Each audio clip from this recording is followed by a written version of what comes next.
Hi guys. So this is the ingredients list for the chili that I make. I use an Instant Pot, and I'm gonna film a little bit of that so that you can see. So ingredients that you'll need is 1 yellow onion, 1 green pepper. You could also use 1 or 2 stalks of celery chopped up. I didn't have that. Instead, I'm going to be throwing in some shredded carrots that I had in the fridge that I need to use up, and they'll just add some more vegetable matter. This is a vegetarian chili. It might be vegan, but I haven't checked the label on the beans, so I'm not sure. Okay, so you definitely need, for a vegetarian chili, to give you some extra protein, more beans than in a normal chili. So I use 3 cans of chili mild beans, and you can get a generic brand at Walmart. The S&W brand is good, and I think there's also a chili hot bean that you can get that is looks just like this, but I think it might be Bush chili hot beans, so that would have extra red pepper in it, so that would be a little bit spicier. So I use 3 cans of chili beans because they have a chili sauce already in them, and then I drain a can of black beans and a can of white beans, and you could really use, and it's just for a variety of color is why I'm using the black and white, so you could really use any beans. And then you'll need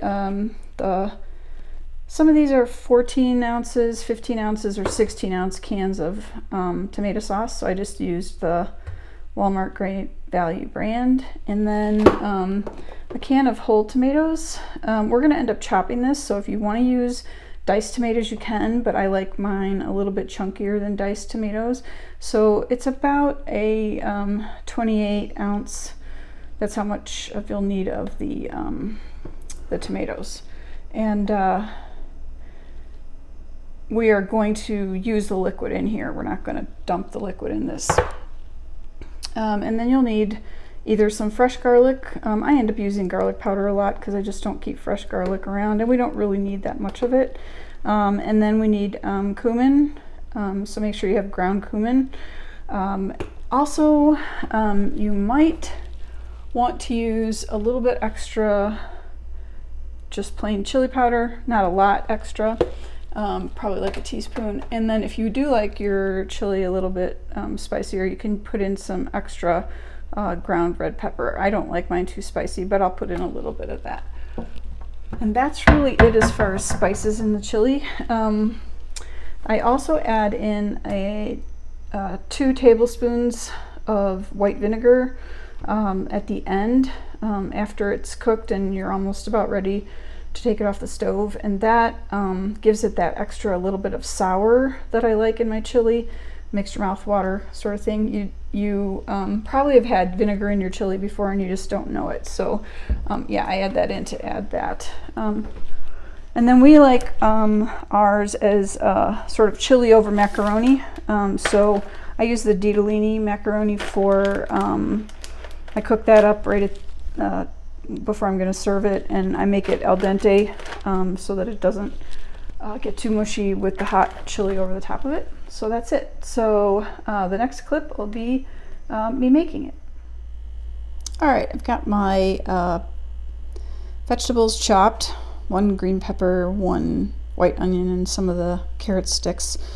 The carrots are such a mild flavor, you won't be able to taste them in the chili. It just kind of puts more vegetable matter in there. So there's my Instant Pot, and I'm going to turn on the saute function so that I can saute the vegetables. I'm going to let that heat up till it tells me that it's hot, and then I'll put in my oil and the vegetables. I'm just using some olive oil. Okay, my pot is now saying it's hot on the saute function. So I'm going to use, I've got the Kirkland olive oil, and I actually pour in quite a bit because this is a vegan or vegetarian. I don't get oils from any of the meats, so I put quite a bit of olive oil to make up for that. So I'm just gonna cover the bottom of the pot basically. And time to pour in my vegetables.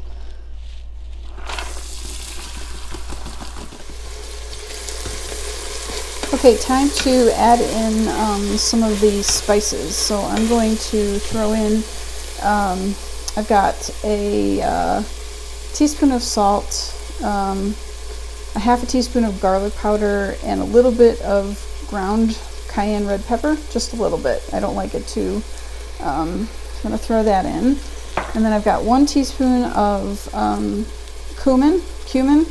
So I'm gonna put that in, and I actually will taste it and see if I think it needs more. And then I've got an extra teaspoon of chili, just regular chili powder, not red pepper, but regular chili powder. So I'm gonna throw in an extra teaspoon of that and let that cook with the vegetables.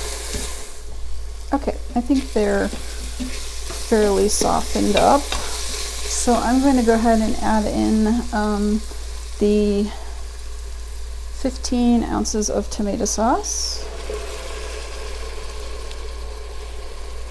and the chili beans. So 3 cans of the chili mild beans or chili hot beans, depending what you want. Add in, I drained off the liquid from the black beans. You don't have to go crazy, like there could be some liquid left. So that's in there, and then I'm putting in white beans. Some people might prefer to use the northern white beans because they're more the size of navy beans. These are smaller, like the black beans. Okay, at this point I'm going to hit the off button and get ready to put the lid on. I'm going to put the tomatoes in next. Okay, this is my can of tomatoes, whole tomatoes. It's like 28 ounces. And I want my tomatoes to be chopped up a little bit, so I've got a pair of kitchen scissors basically, and I'm just going to chop them in the can so that they're all right. I'm gonna pour in the tomatoes, and I did not drain them. It's just whole, and mix those in.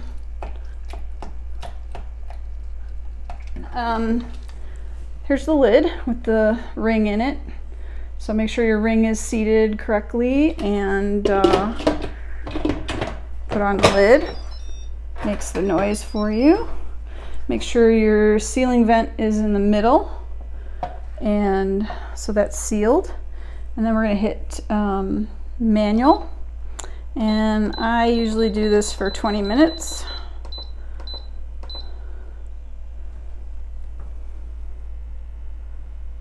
And that will make sort of an alarm beep. Okay, I'll be back in 20 minutes.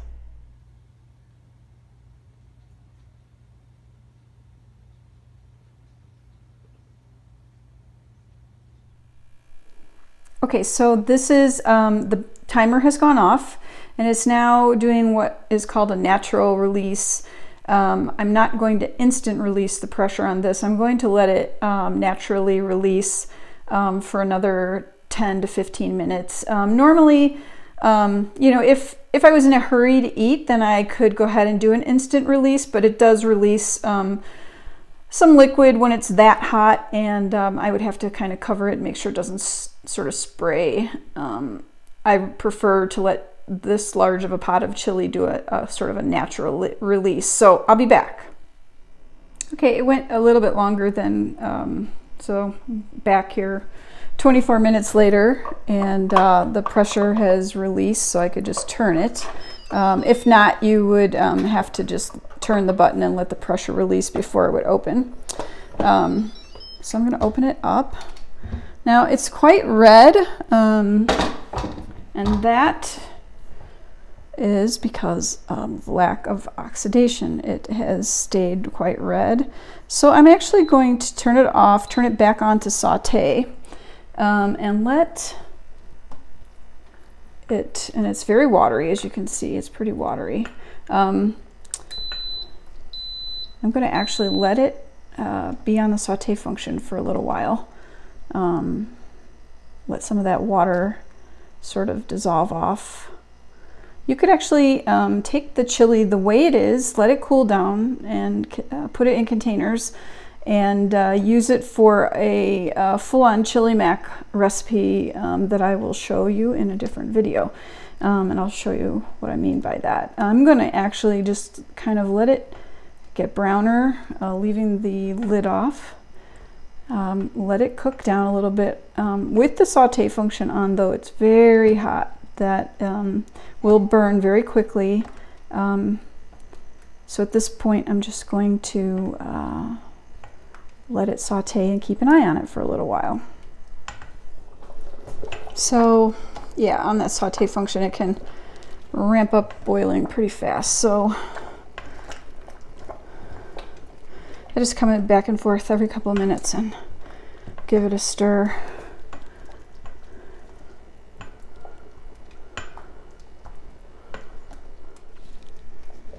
It's getting a little browner, and I am going to throw in my couple of tablespoons of vinegar. I use the white vinegar. I suppose you could use cider vinegar if you wanted to. I don't think it matters.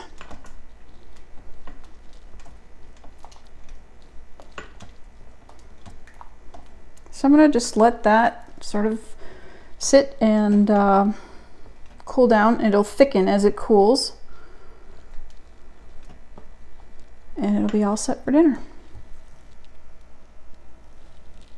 One more thing, I wanted to show you how the chili has thickened up from sitting. It's still very hot. It's been kind of sitting for about 30 minutes.